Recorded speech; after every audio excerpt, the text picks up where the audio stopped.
17장에는 르비딤에서 벌어진 두 가지 사건을 소개하고 있습니다. 첫 번째는 광야에서 물이 떨어졌습니다. 그런데 반석에서 물이 터져 나와서 이스라엘 백성들이 마셨다. 이게 1절부터 7절까지고요. 두 번째는 광야에서 약탈자를 만났습니다. 아말렉이란 약탈자를 만나서 전쟁이 벌어졌는데 하나님의 도우심으로 승리했다. 그래서 여호와 니시, 승리를 주시는 하나님이다. 이게 8절에서 16절까지 내용입니다. 오늘 첫 번째로 반석에서 이제 물이 터져 나온 이야기를 통해서 십자가가 답입니다 하는 제목으로 하나님 말씀을 전하도록 하겠습니다. 신광야를 출발해서 이제 르비딤을 이제 향해서 이스라엘 백성들이 이제 갑니다. 신광야는 만나가 내렸던 장소지요. 만나와 메추라기로 배불리 먹었던 축복의 장소이자 안식의 장소입니다. 하지만 광야에서 안식한다는 것은 전쟁터 한복판에서 안식하는 것만큼 쉽지 않은 일입니다. 지금도 전쟁터와 같은 이 땅에서 눈 부릅뜨고 다들 치열하게 살아가는 우리가 하나님의 백성으로서 안식을 누리려고 하면 쉽지가 않습니다. 안식을 누리기 위해서는 믿음이 필요합니다.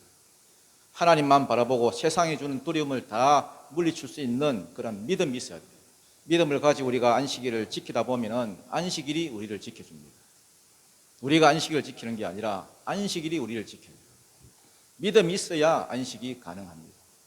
오늘도 믿음 가지고 안식일을 지키러 나오신 여러분 모두에게 하나님이 주시는 하늘 만나와 메추라기가 풍성하게 내려지기를 축복합니다. 1절을 한번 보겠습니다. 1절 다 같이 시작. 이스라엘 자손의 온 회중이 여호와의 명령대로 신광야에서 떠나 그 노정대로 행하여 르비딤에 장막을 쳤으나 백성이 마실 물이 없는지라. 신광야를 떠나서 이제 르비딤으로 향합니다. 어떤 사람들은 이런 걱정을 했겠지요. 우리가 신광야를 떠나도 우리가 만나를 계속 먹을 수 있을까? 만나 안 내리면 어떡하지? 그런데 만나는요, 그들이 장소를 옮길 때마다 따라다녔습니다. 40년 내내 따라다녔습니다. 여러분이 이걸 아셔야 됩니다. 축복은 장소가 아닙니다. 이곳이냐 저곳이냐가 아닙니다. 하나님의 임재입니다. 임재가 축복입니다. 하나님의 임재가 있는 장소는 축복의 장소입니다. 어디나 마찬가지입니다. 우리가 있고 없고를 떠나서 하나님의 임재가 있는 가정이면 축복이 있는 가정이고요. 하나님의 임재가 있는 교회면 축복이 있는 교회입니다. 여러분이 어디를 가든지 혹은 여러분의 자녀가 어디를 가든지 유학을 가든지 군대를 가든지 직장 따라서 이사를 가든지 하나님의 임재와 함께라면 만나가 여러분을 따라다닐 것입니다. 믿습니까? 어떤 분이 회사에 입사하자마자 이제 부서를 이제 배치받았는데 너무너무 힘든 부서였어요. 다들 가기를 꺼려하는 부서고 일만 많고 또 아무도 알아주지도 않고 그래서 어떡하나 그만둘까 이런 고민을 하다가 이분이 또 믿음이 좋은 분이에요. 이것도 다 하나님의 뜻이 있겠지 하고 있었는데 코로나를 이렇게 지나면서 다른 부서는 다 이게 통폐합이 되고 또 밀려나고 그랬는데 이상하게 그 부서만 계속 확장이 되고 또 사람들도 들어오고 그러다 보니까 자꾸 자기의 그 직급도 막 올라가더래요. 지금 입사한 지 4년밖에 안 됐는데 벌써 과장이 됐다고. 그리고 지금 그 부서가 그 회사의 가장 핵심 있는 인기 부서가 됐다고 그런 말을 하는 걸 들었습니다. 여러분, 장소가 축복이 아닙니다. 임재가 축복입니다. 임재가. 하나님의 임재만 있으면은 여러분이 어디를 가든지 거기가 축복의 장소로 변하고요. 그 다음에 하늘 만나는 따라다니면서 내릴 것입니다. 하나님의 임재와 함께하는 여러분이 되시기를 축복합니다. 이스라엘 자손의 온 회중이 여호와의 명령대로 신광야에서 떠나. 여러분, 광야는 머무는 곳이 아닙니다. 광야는 지나가는 곳입니다. 언제든지 하나님이 가라 하면 가고 머물러 하면 머물고. 언제까지? 가나안 땅 들어갈 때까지. 이때 제일 위험한 게 뭐냐 하면은 집착이에요. 집착. 한 곳에 머물려 하고 떠나지 않으려고 하고 집착하는 거예요. 그러면 가나안 땅 못 들어갑니다. 여러분, 집착하지 마세요. 이 땅에서 우리가 집착할 만한 곳은 하나도 없어요. 이 땅은 광야입니다. 광야는 집착하면 안 되는 곳입니다. 그게 어떤 조직이든 어떤 사역이든 어떤 사람이든 집착하는 순간 두려움이 찾아오고 이거 놓치면 어떡하나, 이거 안 되면 어떡하나, 저 사람 떠나가면 어떡하나. 집착하는 순간 초조해지고 불안해지고 마음의 평화가 깨져요. 왜 유명한 연예인들이 자살을 합니까? 너무 인기에 집착하는 거예요. 조그만 인기가 떨어져도 안절부절 못하고, 알고 보면 그거 아무것도 아닌데, 그 인기라는 게. 여러분 언제든지 여러분 내려놓을 준비를 하십시오. 이 땅에는 집착할 만한 게 어디에든 없어요. 집착하는 순간 허망해요. 우리 교회도 여러분 부족한 인원이지만 해마다 봉사하는 일을 이렇게 바꾸잖아요. 자리를 이동하잖아요. 그 내려놓는 훈련을 하는 것입니다. 어떤 분은 아들 장가를 보냈는데 내려놓지를 못해요. 며느리가 들어왔는데도 못 내려놓고 계속 끼고 있고. 아니, 비켜줘야 될 거 아니에요, 자리를. 예? 전화해가지고 밥은 먹었니?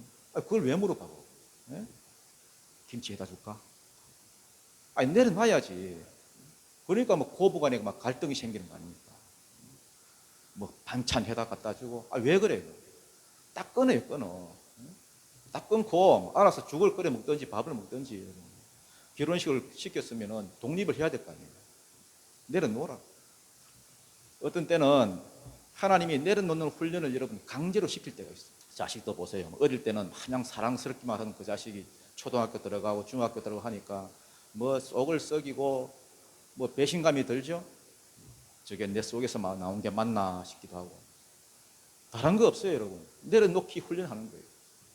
사랑하던 사람이 떠나거나 혹은 뭐 믿었던 사람이 배신하고 떠날 때 다른 거 없습니다, 여러분. 하나님께서 내려놓기 훈련시키는 겁니다. 그럴 때마다 느끼는 게 있죠. 아, 여기가 광야구나. 내려놓아야 되겠구나.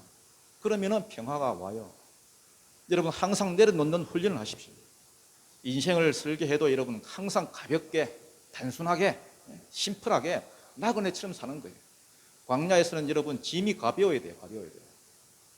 지금 70, 80 넘으신 분들은 제일 시급한 게 뭐냐? 짐부터 줄이는 거예요. 짐부터. 딱 천국에 갈 것만 가지고 딱 갈 것부터 시작해가지고 1번, 2번, 3번 번호를 매겨가지고 필요 이상으로 가지고 있는 것은 여러분 빨리 뭐 써버리든지 남 줘버리든지 천국에 가지고 갈 것 믿음 확실히 챙기고 나머지는 하나씩 하나씩 줄여가면서 단촐하게 사는 거예요. 단촐하게. 막 나이 들어서도 막 이렇게 막 벌리고 그러지 말고 나중에 여러분 뭐 자식들이 뭐 정리하기도 여러분 힘겨워요.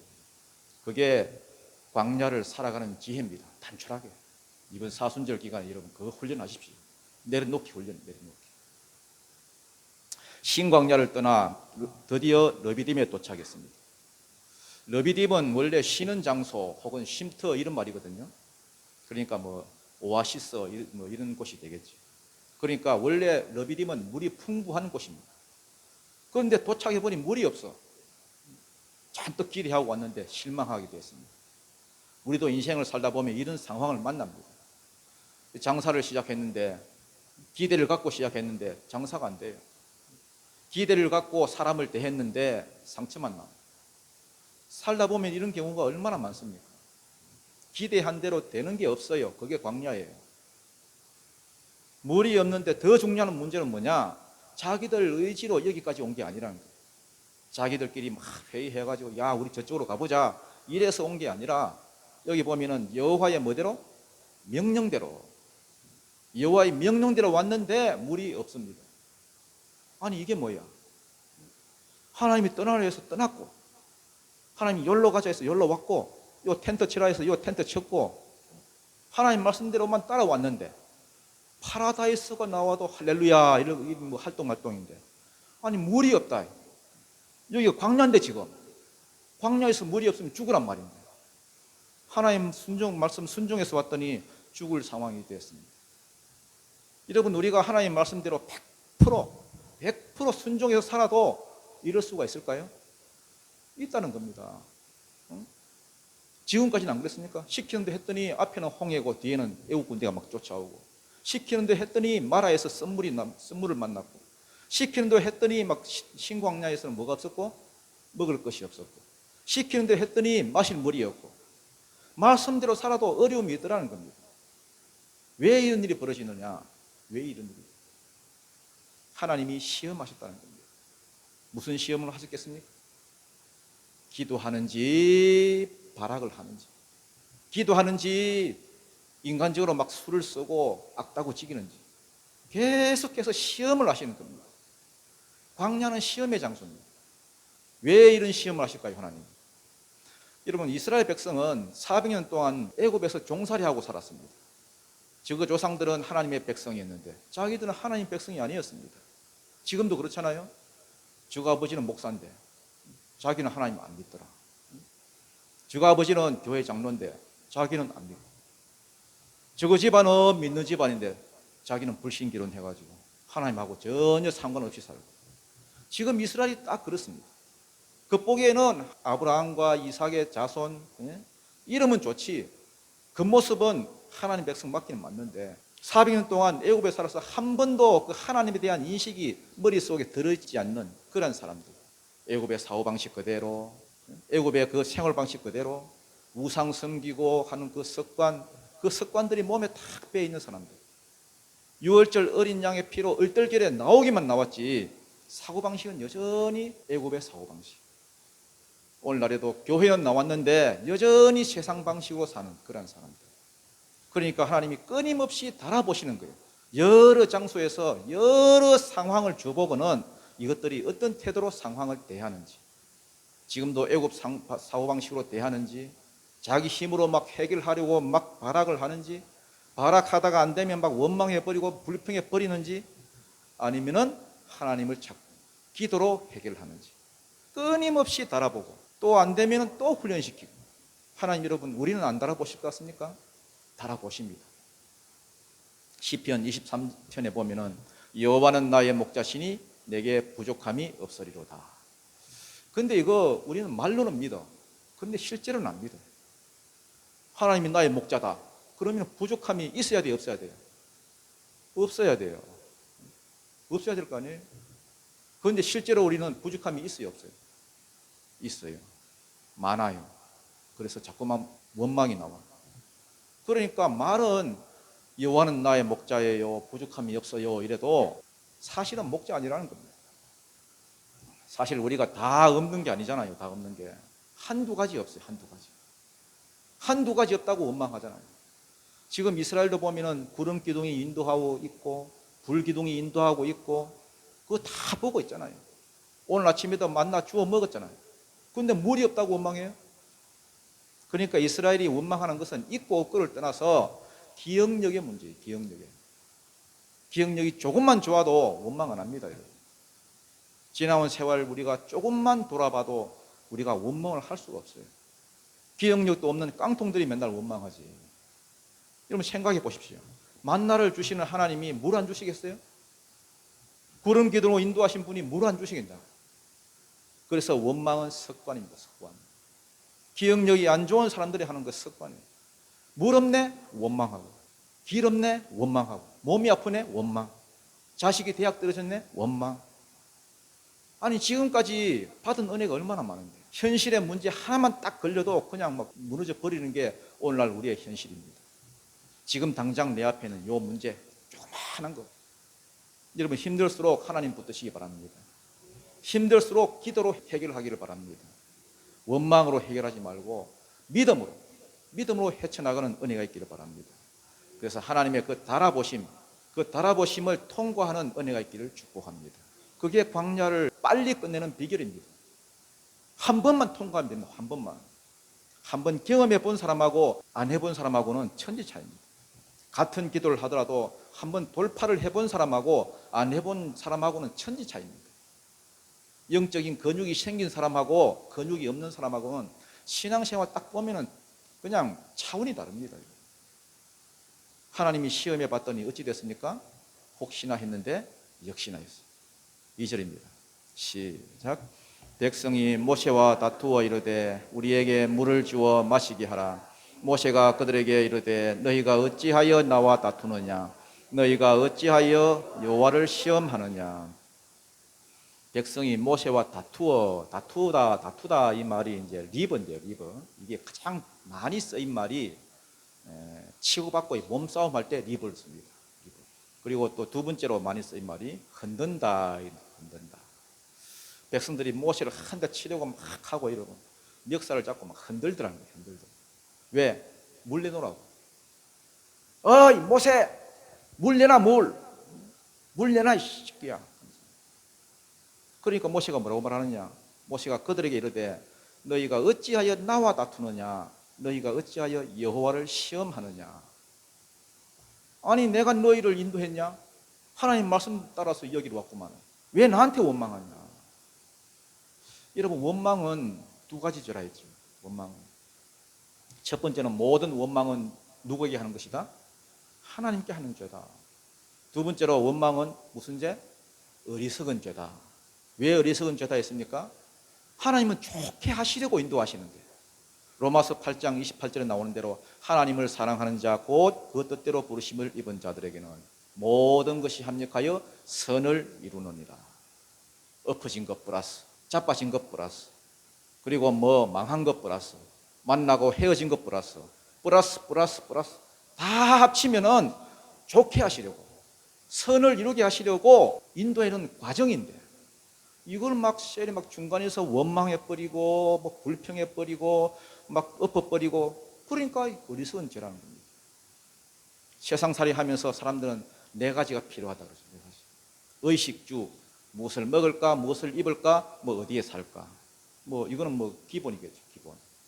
또 하나가 뭐겠습니까? 또 하나, 누구를 탓할까? 탓할 사람이 필요하대요. 마귀가 지배하는 세상은 늘 보면 탓할 사람이 필요해. 왜? 되는 것보다 안 되는 게 더 많거든. 맨날 누구 탓이야? 탓할 사람을 찾아. 내가 지금 힘든 게 지금 누구 탓이다? 남편 탓이다, 아내 탓이다, 자식 탓이다, 부모 탓이다, 목사 탓이다, 시대 잘못 만난 탓이다. 금수준이 흙수준이 다 그런 말 아니에요? 나중에 누구까지 올라가느냐? 하나님까지 올라가. 예전에 그 중국 선교사님 이야기를 들은 적이 있습니다. 중국은 그 선교사라는 그 직함으로는 비자가 안 나오잖아요. 대개 무슨 선교사님 그 명함을 받아보면 무슨 사장님, 뭐 회사 사장 이런 데 직함을 가지고 다니는데, 이분이 뭘 하셨냐 하니까 중국에서 선인장 농장을 하셨어요. 금호 선인장 아시죠? 가시가 날카롭고요, 공처럼 이렇게 둥글어요. 이분이 이제 전도를 하기 위해서 시내를 나가려고 하니까 이제 거래처에서 전화가 왔어요. 그 나오는 김에 선인장 하나만 이렇게 갖다 달라고. 원래는 배달을 안 하는데 자기들이 와서 가져가야 되는데, 그렇지만 자기가 선교사인 줄 다 알고 또 뭐 이렇게 싫은 소리 하기 싫으니까 그래서 알았다고 갖다 주겠다고. 그래서 금호 선인장을 차에 싣고, 중국에는 도로가 안 좋잖아요. 다른 분이 이렇게 앞에 차를 몰고 자기는 이제 뒤에서 잡고 가는데, 갑자기 차가 좌회전을 하는 바람에 선인장이 자기에게 막 밀려오더라는 거예요. 그래서 넘어지고 가시에 또 찔리고 거기다 막 흙까지 뒤집어 있었습니다. 그 순간에 너무 화가 나가지고 자기도 모르게 원망이 나왔다는 거예요. 왜 나한테 이걸 시켜가지고, 내가 그때 안 된다는 말을 했어야 되는데 그걸 내가 왜 그때 말을 못 해가지고 속상하다고. 그러다 보니 또 왜 선인장은 이렇게 큰 거야 하고 선인장한테도 원망이 돌아가. 나중에는 왜 하나님이 나를 이곳에 오게 해가지고 사명까지 흔들려. 급기야 이 선인장 누가 만든 거야? 하나님이잖아. 하나님이 왜 이걸 만들어가지고, 하나님 잘못이네. 그 말을 하는 순간에 정신이 번쩍 들더래요. 내가 지금 뭐 하는 거지? 생각해보면 그 단순한 거잖아요. 기사가 차를 급하게 모는 바람에 실수한 건데, 원망하기 시작하니까 이것도 원망, 저것도 원망, 선교사가 된 것도 원망, 나중에는 하나님까지. 이게 원망의 패턴이에요. 원망의 패턴. 항상 처음에는 조그만 것부터 시작해. 처음에는 짜증만 좀 났는데 짜증이 불평이 되고, 불평이 원망이 되고, 나중에 하나님까지, 신앙까지 흔들리고. 우리도 그래요. 문제가 있을 때마다 사람 탓만 하잖아. 사람 탓. 사람은 그거 도와줄 수도 없는 거지. 사람이 무슨 능력이 있어? 백성들이 물이 없으니까 모세 탓을 합니다, 여러분. 어떤 교회는 오랫동안 그 분쟁이 있어가지고요, 참 어려움을 겪다가 목사님이 새로 오셨어요.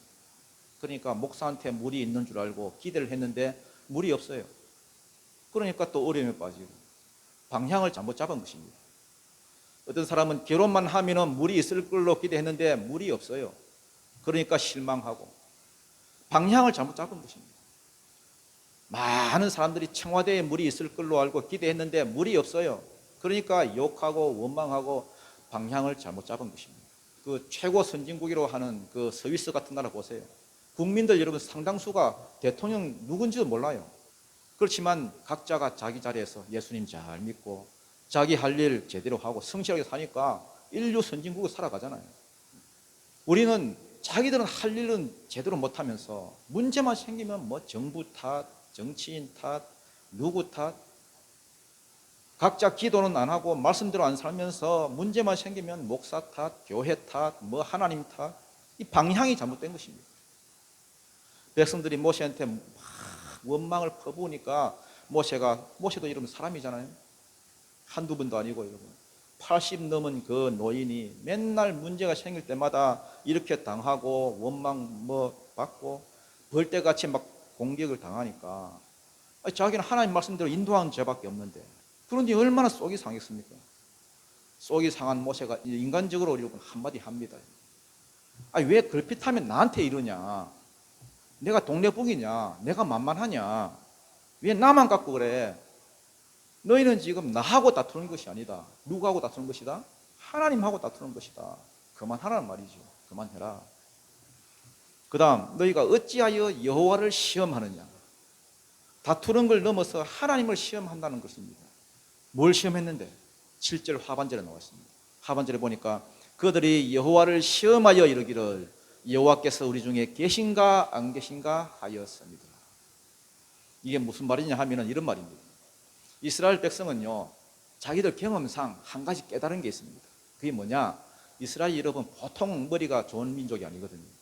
경험상 뭘 깨달았느냐 하면은 하나님은 늘 보면은 평소에는 숨어 계시다가 평소에는 가만히 계시다가 이렇게 모세한테 막 원망을 막 해대면은 심하게 말해서 덜덜덜 볶으면은 나타나가지고 뭘 해결해 주는 거야.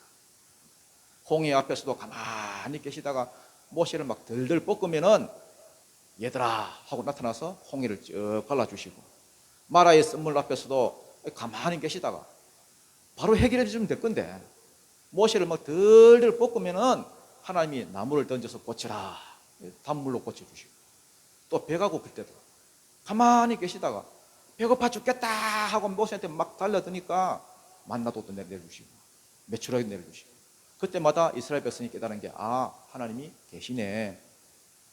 이게 전형적인 우상숭배, 자기 필요를 가지고 하나님을 저울질합니다. 그러면은 하나님이 계시는 줄 알았으면은 그대로 믿고 맡기고 쭉 나가면 되는데 이게 또 목이 말라 죽게 생겼으니까 또 헷갈리는 거예요. 또 불신이 일어나는 거예요. 어찌 보면 하나님이 계시는 것 같고 어찌 보면 안 계시는 것 같기도 하고, 안 되겠다, 또 시험해 봐야겠다. 그래서 강도를 이제 더 높여가지고 지금까지 말로 원망했거든요. 궁시는거리고 쫑알거리고 했는데 강도를 더 세게 하죠. 리버 흔들고 때리려고 하고 돌을 던질까 말까 막 지었다 놨다 하고, 하나님 계시면 이때 나타날 타임이다. 이스라엘 백성들은 머리가 여러분 보통이 아닙니다. 악인들이 여러분 머리가 나쁜 게 아니에요. 악인들도 나름대로는 자기 데이터를 다 가지고 데이터대로 움직입니다. 머리가 안 돌아가면 나쁜 짓도 못해요. 머리가 비상한 겁니다. 3절 한번 읽겠습니다. 시작. 거기서 백성이 목이 말라 물을 찾으매 그들이 모세에게 대하여 원망하여 이르되 당신이 어찌하여 우리를 애굽에서 인도해내어 우리와 우리 자녀와 우리 가축이 목말라 죽게 하느냐. 아무리 모세가 그들에게 내가 인도한 게 아니고 하나님이 너희를 구원했고 하나님 너희를 인도했고 해도 안 믿어요. 조금만 힘든 일이 있어도 하나님이 계시냐, 하나님 나를 사랑하시냐 자꾸 의심하고 또 의심하고, 결국 원망은 불신입니다. 불신. 하나님 안 믿는 거예요. 원망은 하나님께 하는 죄요, 원망은 어리석은 죄요, 원망은 궁극적으로 불신입니다. 믿음 있는 사람은 원망하지 않습니다. 여러분, 믿음 있는 사람은, 하나님을 신뢰하는 사람은 이게 하나님으로부터 온 줄 알고 하나님께 기도합니다. 믿음이 더 좋으면은 하나님이 더 좋게 하시려고 이렇게 이끌어 가신 줄 알고 그 와중에도 감사하고, 믿음 있는 모세는 그 상황 가운데 이제 기도합니다. 4절입니다. 시작. 모세가 여호와께 부르짖어 이르되 내가 이 백성에게 어떻게 하리이까? 그들이 조금 있으면 내게 돌을 던지겠나이다. 자, 처음에는 모세가 사람들을 막 설득하려고 했지요. 야, 그만해라. 나한테 왜 이러냐? 나하고 다투는 것은 하나님하고 다투는 것이다. 그만해라. 이 말을 백성들이 들었습니까? 안 들었습니다. 더 들고 일어나가지고 막 돌을 던지려고 했습니다. 그러니까 모세가 더 이상 설득하려고 들지 않습니다. 딱 접었습니다. 그리고 뭘 해야 답인지, 누구를 찾아가야 이 답인지 확실히 깨달았습니다. 여러분, 잘못하면은 숫자에 속습니다. 숫자에 속아요. 60만 명, 요 사람들을 잘 다독거려야 된다. 목회자들이 여기에 속습니다. 사람 숫자 보고 요거 떨어질까 봐, 이들이 마음 상할까 봐서 거기에 쏘는다니까요. 그래서 포커스를 어디에 두느냐 하면 사람한테 두는 거예요. 그거 쏘는 겁니다. 사람이 답이 아닌 줄 빨리 깨닫고 하나님께 집중해야 됩니다. 그래야 전체가 살아요. 전체가. 만약에 여러분이 저를 위해 중보하신다 그러면은 이걸 놓고 기도하십시오. 우리 목사님, 제발 사람 보지 말고 하나님 바라보게 해주세요. 제가 볼 때 모세는 진짜 지도자예요. 일단 설득해보고 말을 안 들으니까 딱 접어버립니다. 60만 명을 무시하고 등 딱 돌려버리고 기도하러 들어가 버립니다. 들어가서 하나님 앞에 부르짖었습니다. 하나님, 이 백성들 내가 어떻게 하리까? 어떻게 해야 이 백성들에게 물을 줄 수 있겠습니까? 이 백성들이 지금 조금 있으면 내게 돌을 던질 것입니다. 제대로 된 기도는 이런 기도입니다. 백지 상태에서 하나님께 답을 구합니다. 자기 계획 다 세워놓고 도장만 찍어달라고 하는 것은 올바른 기도가 아닙니다. 하나님 앞에서 완전히 백지 상태에서 나아가야 돼요. 그리고 모세는 막연한 기도하지 않습니다. 여러분, 구체적으로. 여러분, 응답을 받는 사람은요, 응답을 받으면 받을수록 더 기도가 구체적이 됩니다. 막연히 하나님 도와주십시오, 이게 아닙니다. 여러분, 하나님 내가 어떻게 할까요? 하나님, 이들에게 내가 물을 어떻게 먹일까요? 아주 디테일하게 구체적으로 구합니다. 여러분의 기도도 그렇게 나아가기를 축복합니다. 그랬더니 하나님이 구체적으로 응답해 주십니다. 만약 여러분이 하나님의 입장 같으면 어떤 대답을 할 것 같아요? 모세가 기도하는 모세한테 어떤 대답을 할 것 같아요? 단순히 물만 주면 끝나는 게 아닙니다. 이스라엘 백성들을 막 원망하고 남 탓하고 하는 습관, 그것도 고쳐야 되고, 또 모세도 나름대로는 막 상처를 받았잖아요. 한두 번도 아니고 번번이 원망하고 공격하고 그러면 지도자는 상처를 받아요. 자신감이 사라집니다. 지도력도 줄어들고. 원망하는 이스라엘도 고쳐야 되고, 또 상처받은 모세도 고쳐야 되고, 다 이것을 다 회복시켜야 되는데, 이런 상황에서 여러분이 만약에 하나님 입장이라면 어떤 대답을 할 것 같아요? 5절입니다. 시작. 여호와께서 모세에게 이르시되 백성 앞을 지나서 이스라엘 장로들을 데리고 야광을 치던 네 지팡이를 손에 잡고 가라. 하나님이 전혀 엉뚱한 해결책을 제시하십니다. 모세야, 백성 앞을 통과해서 지나가라. 60만이 넘는 그 많은 백성들이 여기 있잖아요. 자기 앞에 쫙 있으면 그 사이를 뚫고 통과해서 지나가라는 겁니다. 그 사이를 70 장로들을 데리고 가라는 겁니다. 이스라엘 백성들 70 장로들 있잖아요. 여러분, 이게 쉬운 일이겠습니까? 여간한 배짱 아니면 이렇게 못합니다. 방금 전까지도 돌을 들고 막 죽이려고 하는데 쉽지가 않아요. 모세가 갑니다. 70 장로, 나 따라가자. 70 장로를 데리고 백성 사이를 지나가면서, 야 여호수아, 내 지팡이 어디 있지? 옛날에 그 나일강 치던 홍해를 갈랐던 그 하나님의 지팡이 그 어디 있지? 빨리 가져와라. 이거 여러분 한번 생각해 보세요. 백성들 사이에서 지금 뭐가 생기고 있는 겁니까? 기대감이 생기고 있습니다. 절망에서 기대로 바뀌는 중입니다. 왜? 모세가 지팡이만 잡았다 하면은 기적이 벌어졌거든. 무너진 백성들의 마음 가운데서 희망이 생깁니다. 이게 기도입니다. 기도는 무너진 사람의 마음 가운데 희망이 생기게 하고 기대가 생기게 합니다. 여러분, 기도하십시오. 주위 사람들이 은혜 받고 돌아옵니다. 특히 절망적인 순간에 더 기도하십시오. 기도해야 소망도 생기고, 기도해야 하나님이 일하시는 걸 볼 거 아닙니까? 모세가 디테일하게 구체적으로 물었기 때문에 하나님도 디테일하게 응답하십니다. 하나님이 모세에게 70 장로들을 데려가라는 뜻은 다른 게 아닙니다. 여러분, 영적인 현장을 직접 체험케 하라는 겁니다. 직접 보게 하라는 겁니다. 여러분, 영적 지도자는요, 은혜의 현장에서 가장 앞줄에 앉아 있는 사람이에요. 가장 먼저 은혜를 받고, 가장 먼저 성령을 받고, 가장 먼저 기적을 체험하고 난 다음에 교회에다가 그것을 전염시키는 거예요. 전파하는 거예요. 그게 교회의 중직자고 직분자입니다. 70장로들로 하여금 하나님의 영광을 보여주라는 겁니다. 그리고 나서 하나님이 아주 뜻밖의 말씀을 하시죠. 6절입니다. 시작. 내가 호렙산에 있는 그 반석 위 거기서 내 앞에 서리니 너는 그 반석을 치라. 거기에서 무엇이 나오리니 백성이 마시리라. 모세가 이스라엘 장로들의 목전에서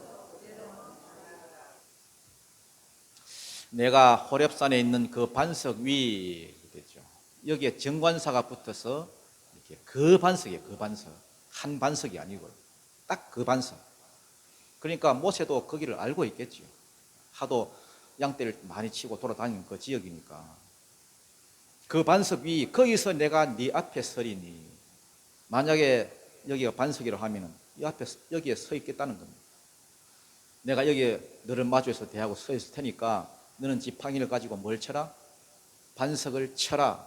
반석을 치니까 엄청나게 많은 양의 물이 터져 나왔다는 겁니다. 그런데 잘 보시면 이 장면은요, 두 가지 면에서 우리가 이해를 할 수 없는 부분이 있어요.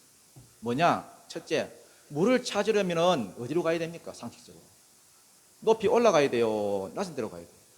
낮은 데로 가야 됩니다. 왜? 물이 낮은 데로 흐르니까. 그런데 엉뚱하게 호렙산 바위 위로. 이게 무슨 말이냐 하면은 인간적인 수 쓰지 말고 하나님 바라보라는 거예요. 하나님 바라보라. 인간적인 방법까지는 안 된다. 하나님 바라봐야 살 길이 있다. 위로 올라가는 거예요. 위로 올라와라. 무슨 말입니까? 기도가 답이라는 거예요. 이 물이 백성들의 원망 때문에 터진 게 아니고 기도 때문에 터졌다는 거예요. 모세의 기도 때문에. 여러분, 원망은, 불평은 기적을 불러오지 못합니다. 원망하면 원망할수록 그 원망의 말대로 되게 해버립니다.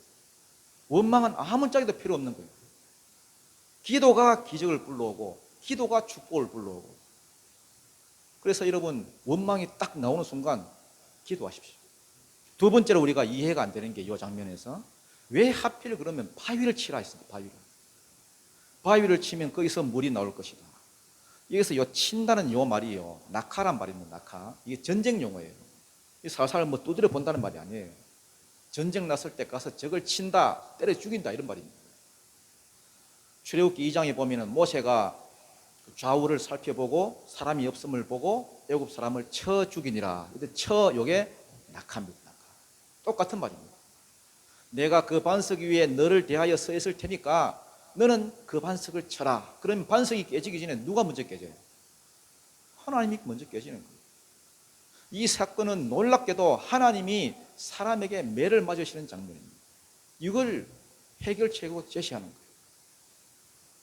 아니, 죄로 치면은 누가 매를 맞고 누가 죽어야 됩니까? 하나님이 아니라 이스라엘이 매를 맞고 이스라엘이 죽어야 됩니다. 그런데 희한하게 하나님이 매를 맞고 하나님이 죽더라는 겁니다. 이유가 뭘까요? 그런데 참 감사하게도 역사상 이걸 깨달은 사람이 딱 한 사람이 있습니다. 누굽니까? 사도 바울이죠. 사도 바울이 구약 성경을 이렇게 읽고 있다가 이 구절을 보고는 놀랐습니다. 야, 이렇게 놀라운 진리가 크도다 경건의 비밀이요. 내가 놀라운 걸 발견했다. 구속사의 놀라운 진리를 바울이 발견했습니다. 고린도전서 10장 1절부터 4절 한번 읽어보겠습니다. 고린도전서 10장은 광야길을 이렇게 요약해 놓은 그러한 장입니다. 한번 읽어보세요. 시작.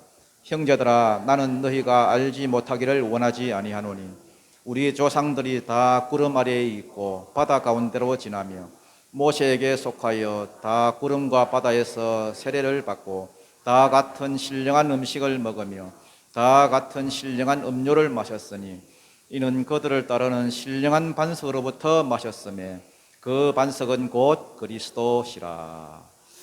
바울이 깨달은 게 뭐냐 하니까 홍해를 걷는 것은 뭐고? 세례고, 만나를 먹은 것은 뭐고? 신령한 음식이고, 머리바 물을 마신 것은 뭐고? 신령한 음료고, 머리바 반석은 뭐다? 신령한 반석이신 예수 그리스도다. 따라서 이 장면은 단순히 뭐 반석에서 물을 내어 이스라엘을 먹였다 이게 아니라 놀랍게도 장차 메시아로 오실 예수 그리스도 그리고 십자가 사건을 미리 보여주는 예표적인 사건입니다. 죽어야 될 이스라엘을 쳐야 되는데 아무 죄도 없으신 예수 그리스도 반석을 내리쳤더니 거기서 생수가 터져 나왔어요. 그 반석은 곧 누구를 가리킨다고요? 예수님. 만세 반석이신 예수님이 인간한테 모세한테 매를 맞음으로써 그 몸이 깨어지고 거기서부터 물이 터져 나왔다는 거예요. 이 물이 뭐냐? 여기는 신령한 물로 되어 있는데 이거는 성령을 가리킵니다. 뭘 가리킨다고요? 성경에서 신령하다고 하는 것은 다 성령을 가리킨다고 보시면 됩니다. 예수님이 십자가에서 죽으심으로 말미암아 지금 오늘날도 인생의 광야길을 가는 모든 그 하나님의 백성들에게 영원히 목마르지 않는 그 생수, 성령을 부어주실 것을 이렇게 미리 그림자로 보여주시는 것입니다. 그래서 이 사건은 단순히 광야에서 뭐 이스라엘이 목말라 하다가 물을 마셨다 이게 아닙니다, 여러분. 물 주는 게 목적이 아니라는 거예요. 물 주는 게 목적 같았으면 그냥 비를 내리게 하시지. 그냥 어디를 파봐라 물이 있을 것이다 그렇게 하시지. 뭐 하러 이러면 호렙산 산꼭대기에 올라오라 뭐 반석을 치라 하겠습니까? 이거는 장차 오실 예수 그리스도와 십자가 사건을 미리 보여주는 거예요. 무슨 말인지 아십니까? 십자가 아니면 안 된다는 거예요. 모든 문제 해결은 십자가로 가야 된다. 모든 인간의 죄 문제에 있어서 십자가 답이라는 겁니다. 원망으로 정죄함으로 문제 해결될 게 아니라는 겁니다. 누굴 탓해서 문제가 해결될 게 아니라는 겁니다. 내가 호렙산에 있는 그 바위 위에 서겠다. 나를 쳐라. 내가 깨지겠다. 무슨 얘기예요? 내가 십자가 지겠다. 내가 대신 죽겠다는 겁니다. 누구를 위해서? 원망하는 참 많은 무리를 위해서, 저 백성들을 위해서, 죽어야 될 너희를 위해서. 이사야서 53장 5절에 보면은 그가 찔림은 우리의 허물 때문이요 그가 상함은 우리의 죄악 때문이다. 그가 징계를 받음으로 우리는 평화를 누리고 그가 채찍에 맞음으로 우리는 나음을 입었도다. 이 십자가 사건이거든요. 예수님이 우리를 대신해서 맞음으로 십자가를 지심으로 우리가 나음을 입고 살게 됐다는 겁니다. 그렇다면 이것은 오늘 살아가는 우리 모두에게 이게 답이 되는 것입니다. 지금도 우리 앞에 크고 작은 문제들이 있지 않습니까? 이거 뭐 누굴 탓하고 누굴 정죄하고 그래가지고 절대 해결 안 돼요. 정죄하고 비판해서 문제가 해결될 것 같으면 바리새인들이 뭐 최고게요? 유일한 해답은 십자가예요. 십자가. 십자가에서 물이 터져 나오잖아요. 비판의 방향을 돌리라는 겁니다. 원망의 방향을 돌리라는 겁니다. 남을 향하던 그 비판을 자기에게 돌려봐요. 해결 안 될 게 하나도 없어요. 지금도 여러분 앞에 꼬여있는 그 문제들 많지요? 꼬여있는 가정의 문제들, 관계의 문제, 풀리지 않는 관계의 문제, 원망으로 해결될 게 있습니까, 여러분? 남 비판, 남 탓, 정죄 아무런 도움이 안 되고요. 십자가로 해결해요. 십자가. 내가 희생하면 해결돼요. 쉽게 말해서 내 자아가 깨져요. 바위 덩어리 같은 내 자아만 깨져도 문제가 풀려버립니다. 바위 덩어리 같은 이 단단한 내 자아, 내 자존심, 내 생각, 이거 한 번만 깨지면은 여러분도 살고 여러분 주변의 모든 사람들이 다 살아요. 여러분 인생이 자꾸 꼬이는 이유는 희생이 없기 때문에 희생이. 십자가를 안 지려고 하기 때문에. 오늘날 이렇게 사회가 갈라지고 가정이 갈라지고 이념적으로 좌우가 갈라지고 젠더 갈등, 요즘은 뭐 남녀 간에 또 싸우대요. 이래가지고 여러분 해결 안 됩니다. 여러분. 전부 다 깨져야 돼요. 각자 이 단단한 그 자아들, 바위 덩어리가 다 그냥 부서지고 깨어지고 그래야 거기서 생수가 터져 나와요. 살리는 물이 나옵니다. 내가 그리스도와 함께 십자가에 못 박혔나 나는 죽고 내 자존심 다 내려놓고 내 안에 그리스도가 살아야 내가 먼저 다가가고 내가 먼저 손 내밀고 내가 먼저 희생하고 십자가를 지는 순간 기적이 일어나요. 기적. 여러분 가정도 살고요. 우리 가정은 맨날 왜 이러냐? 희생을 안 하니까. 우리 교회 왜 맨날 그러냐? 희생하는 사람이 없으니까. 이스라엘 백성에게 물을 주시기 위해서 만세 전부터 하나님께서는 그곳에 바위를 준비하셨듯이 하나님은 오늘도 단단한 내 자아 때문에 힘들어하는 그 모든 우리를 살리기 위해서 만세 반석이신 예수님을 준비하고 계십니다.